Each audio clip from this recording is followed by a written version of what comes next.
Hello. Alright, so this next video is about family and the importance of family and the importance of viewing people of the world as your family. So what I'm going to get at here is really just the benefits and the barriers that exist when talking about extending compassion to everyone around you. We aren't really distinct enough biologically to actually really respect the biological component that makes family, and there's a few different factors, and they're social and biological factors. So real quick, the biological factors that go into family caring about each other are essentially the ones like they're hormones and neurotransmitters that get released around family members when you're in contact with them for long periods of time. And these are, like with a mother and a kid, like these are referred to as oxytocin, vasopressin. These are two major components that help create a very strong attachment.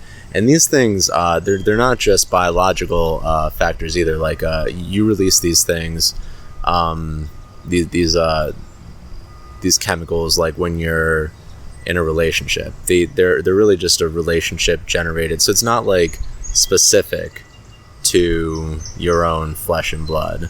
Like if you let's just say, for example, if you adopt a child, right? If you adopt a kid versus had a kid biologically, there's not going to be any difference in the way your body is going to respond. So really what matters is that's like kind of dispelling that, biologically, flesh and blood means nothing. We're all each other's flesh and blood. The next major bracket of this is social influences. So when you're talking about social influences, it really comes down to what you're taught by your family and what you're taught by society about family, and how you should talk to family, and how, what you owe family and what family owes you, and how we interact with each other. And a lot of this comes down to whatever's perpetuated in popular culture. So I'm going to segue that into basically just how you learn, like modeling.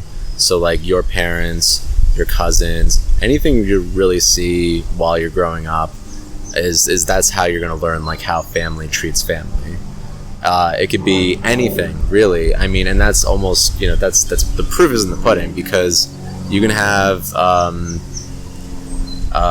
abusive parents who had abusive parents who had abusive parents. Like the way you treat family is strongly linked to how you were treated by your family when you were growing up. It's all about how you're raised.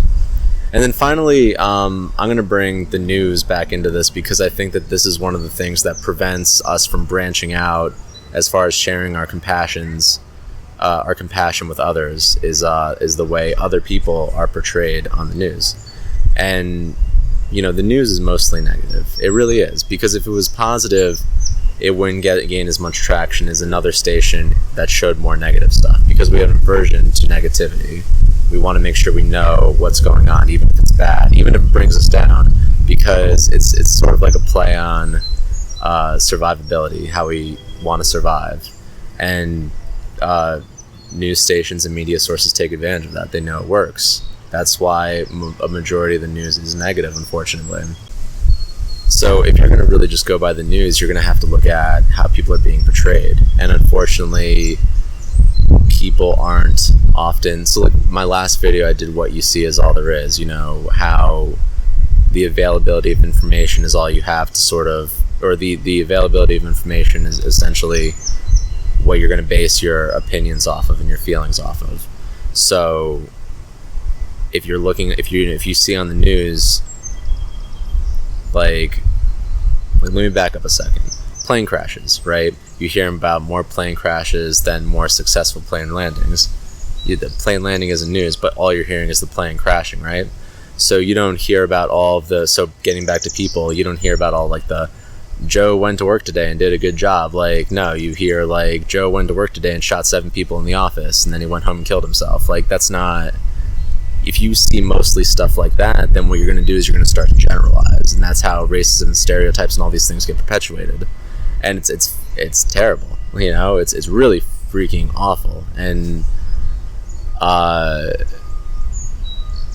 and one of the reasons why I make these videos is just to like spread that awareness, because it's a psychological component that we all have to be aware of if we're going to grow as people and grow as a society. So the distinction this creates is it starts to create this us and them thing going on, right? So like we care about our family because we know our family. We know they're not Joe about to go into the office and kill 7 people for the most part, but it happens because it happens. But it creates a fear. Like you see somebody in the street, you may be so used to the way you feel when you interact with a stranger, right? But I would challenge you to go and just sort of lock eyes with a stranger passing by and notice how you feel.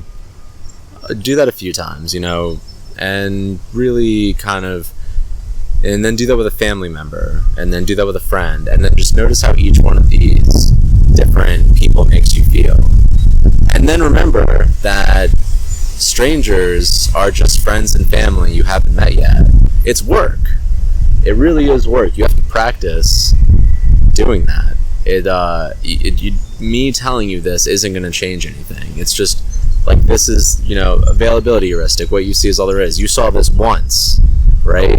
You need to actually keep this up. I've been able to, if you extend compassion to strangers simply by reminding myself and being present and sort of getting a different feel, like creating those feelings myself and just extending the same compassion that I do to my family or my friends. You can see through it. You're open, I should say. You're remaining open. So, when I was writing the notes for this video, one of the things that came to mind is, what challenges, what are arguments against what I'm saying? What are some obvious ones? And the first one that came to mind is like, what about Joe? What about radical Islamic extremists and terrorists and serial rapists, murderers?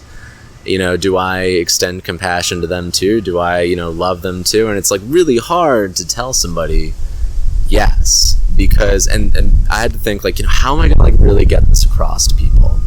And I thought, got it, puppies. Let me explain. So imagine you've got you're populating a planet full of these cute, adorable puppies. They're so cute. They're just filled with love, and you just want to love them because they're just so adorable. Now, throw them on Earth, right? And the puppies, they're just like playing and frolicking, and they get separated and they start to explore, and then puppy families kind of group together, and then like some puppies got like a little selfish because they were being attacked by other puppies who were being attacked by who were afraid, who became afraid, and like they wanted to make sure that their puppies that they knew very well survived, and like that was their family. They wanted to make sure their family survived, so they attacked the other puppies, and then like they all just got all separated, and then they became technologically advanced, and then these technologically advanced puppies just started to go at war with each other because these puppies all of a sudden started hearing about the bad things the other puppies were doing, and then they completely forgot how innocent and cute they were and started focusing on all the bad shit that the bad puppies were doing, and then started thinking that more puppies than there actually were doing those things. And then I would imagine you kind of see where I'm going with this. It's not we're the puppies, right? And so like you don't want to lose sight of the little adorable puppy that's inside all of us, and like because they were just taught to do the bad things, the wrong things. Like when I become a clinical counselor, like the person that I'm going to be focusing on, like let's just say if I'm working with a radical Islamic extremist or somebody who's a serial killer, unless they have some kind of neurological condition that I can't do anything about, even if I could, what I'm going to be focusing on is the human being inside them. When we say namaste to each other, the person that we're talking to is sort of like the puppy, the innocence, the life, the breath. It's not the actions that were caused by our environments. When I show compassion to people, you're showing compassion to people's puppy, the puppy that they are, not what they've created for themselves. Because there's a lot less willpower involved in that. So yes, it does take a lot of work to extend compassion when you're not used to extending compassion to strangers. But if we all just treat the world like they're our family, the same way that we would treat a family member who did something wrong or something like that, then I think this world would be a lot better place, because we'd give people a chance and we'd remain so much more open than we are right now. Namaste.